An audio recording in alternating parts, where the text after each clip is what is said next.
For over 30 years, his shadow haunted Wichita, Kansas.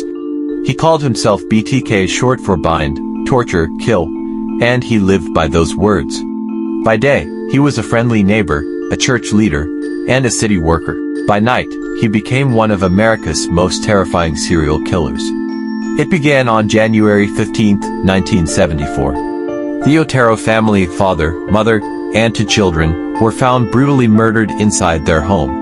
Police had no leads, no witnesses, and no idea that this was just the beginning. The killer left no fingerprints, no footprints, only his chilling signature, a methodical crime scene, bound victims, and complete control.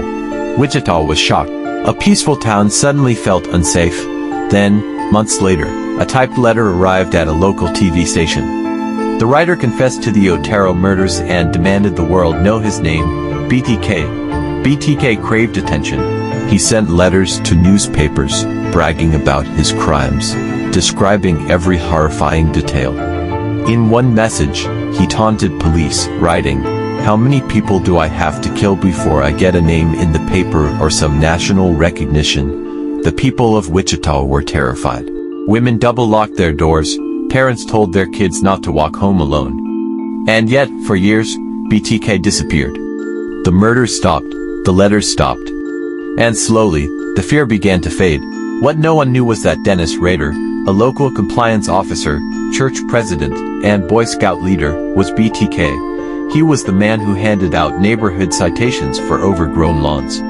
The same man who led prayers on Sunday morning. He lived in plain sight, hiding behind the mask of normalcy.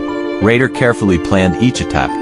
He stalked his victims for weeks, sometimes months, learning their routines. Then, when the moment was right, he struck. He was obsessed with control, not just of his victims, but of the story itself.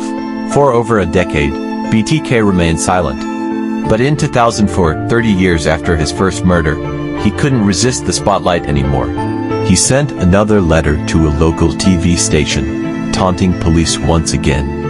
In one message, he asked if police could trace a floppy disk back to him if he sent one. Detectives, of course, said no. A few weeks later, they received a purple floppy disk from BTK. On it was hidden data linking the file to a Christ Lutheran Church computer, used by Dennis Rader. Within days, the FBI had their man. Rader confessed in chilling detail to 10 murders committed between 1974 and 1991. He spoke calmly, describing how he bound, tortured, and killed, with no remorse. He told detectives, "I'm a monster." In 2005, Dennis Rader was sentenced to 10 consecutive life terms. To this day, he remains behind bars in Kansas, with no chance of parole. Dennis Rader's story reminds us that evil doesn't always wear a mask. Sometimes, it lives right next door smiling, blending in, pretending to be one of us. BTK wasn't just a killer, he was a warning. That monsters don't always hide in the dark. Sometimes, they mow their lawns in broad daylight. If stories like this fascinate you, subscribe to Dark Evidence, where we uncover the truth behind America's darkest crimes. Because every case has evidence waiting to be found.